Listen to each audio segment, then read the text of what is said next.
फ़खर, आप बताइएगा, यहीं से स्टार्ट करते हैं। जो तैमूर सलीम झगड़ा साहब से मुतल्लिक तफसीलात सामने आई हैं, 36 अरब रुपए की बदउनवानी,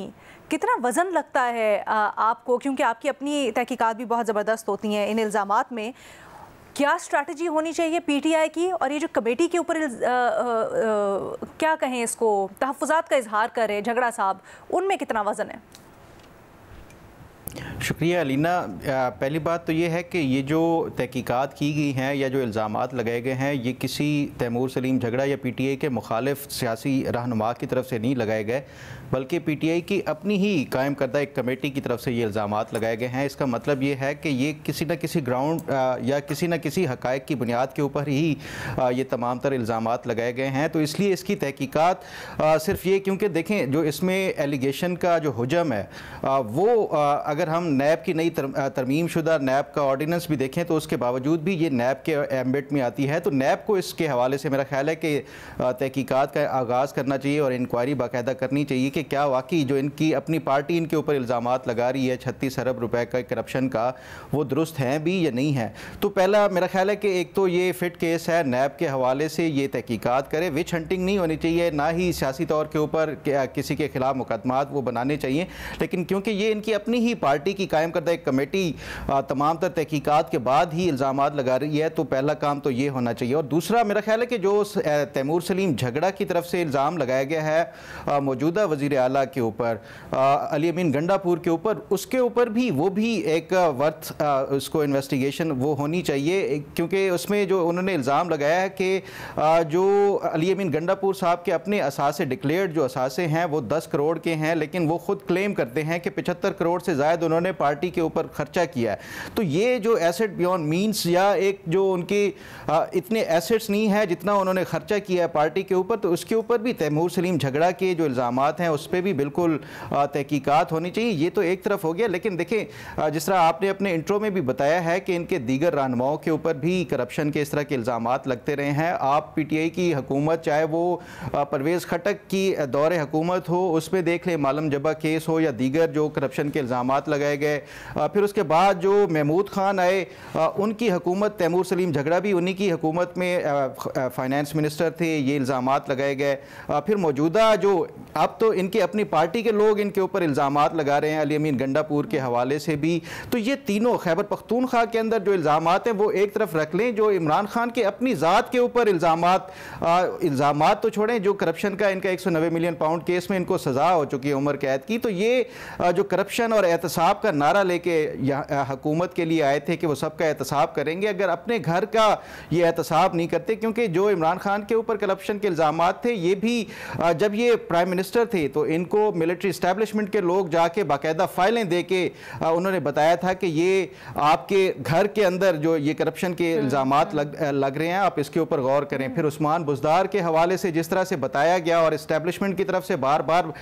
जो करप्शन के जो पंजाब हुकूमत में होती रही उसके हवाले से किया गया, तो ये इमरान खान का मुझे नहीं समझ आती कि ये जो कॉल और फेल में तजाद है कि एक तरफ वो अकाउंटेबिलिटी और अपने जो सियासी मुखालफीन हैं उनके ऊपर करप्शन के इल्ज़ामात लगाते आए हैं, लेकिन थ्रू आउट इनकी गवर्नमेंट, चाहे वो खैबर पख्तूनख्वा के अंदर हो, चाहे पंजाब के अंदर हो या विफाक के अंदर वो खुद हों, वो ना सिर्फ अपने इख्तियारात का उन्होंने नाजायज़ इस्तेमाल किया और फ़ायदा उठाया, बल्कि उसके साथ साथ करप्शन के इल्ज़ाम में उनको सज़ा तक हो चुकी है। तो ये एक मैं समझता हूँ कि ठीक है। आपके ख्याल में टेस्ट केस है, महमल आपकी क्या राय है? एक चीज़ तो ये बताइएगा, क्या ये कहीं वाकई में तैमूर सलीम झगड़ा के ख़िलाफ़ कोई सियासी चपकलेश या कोई विच हंटिंग तो नहीं हो रही अपनी जो पार्टी के अंदर है वहीं से? और दूसरा पीटीआई, क्योंकि उनका तो हमेशा यूएसपी रहा है कि हम करप्शन के ख़िलाफ़ करेंगे या आवाज़ बुलंद और करप्शन के ख़िलाफ़ एक्शन लेंगे, तो ये कहीं वन साइडेड तो नहीं है, ये अक्रॉस द बोर्ड होगी, ये जो कमेटी ख़ास तौर पर बनाई गई है?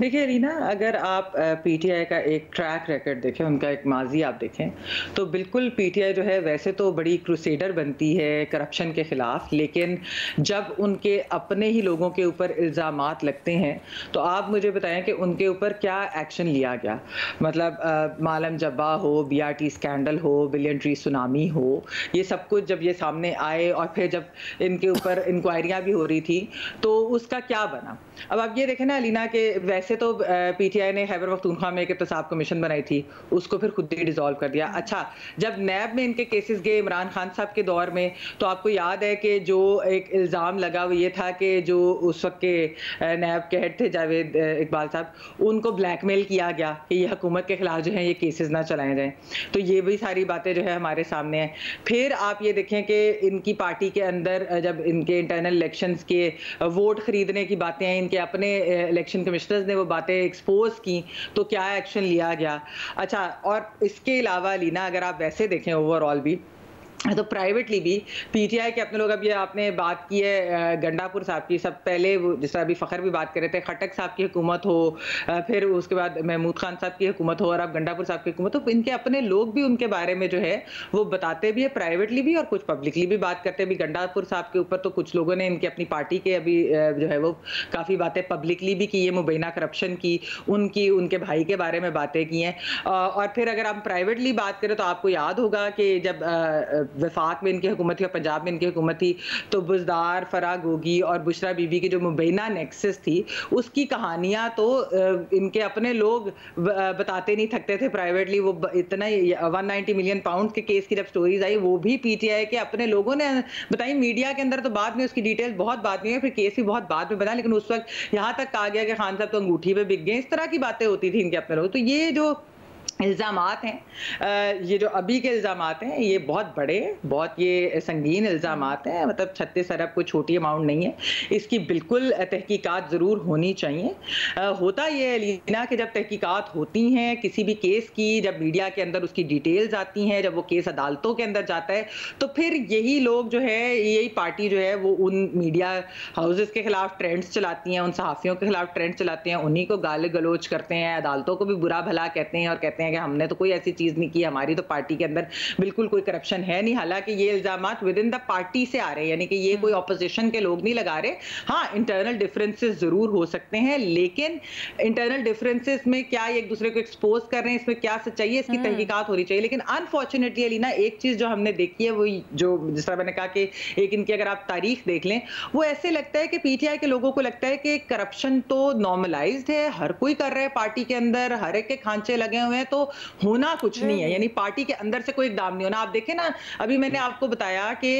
जब इमरान खान साहब की हुकूमत थी, अगर वो इतने बड़े क्रूसेडर थे करप्शन के खिलाफ, तो जो उनकी अपनी पार्टी के लोगों के ऊपर इल्जामात लगे थे, तो फिर नैब से क्यों नहीं उनको इन्वेस्टिगेट होने दिया, वो केसेस जो है वो क्यों नहीं उस वक्त चलने दिए। चले आप दूसरी पार्टियों को तो कुछ भी कह सकते हैं कि उन्होंने क्या नहीं होने दिया, क्या, लेकिन अपनी जो आप खुद बात करते हैं कि मैं करप्शन के खिलाफ हूँ, बाकी सब करप्ट है, तो उनके खिलाफ एक्शन तो कोई नहीं हुआ। तो ये भी इस तरह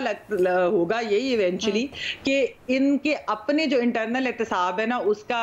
मेरा नहीं ख्याल कि कोई खास कुछ बनेगा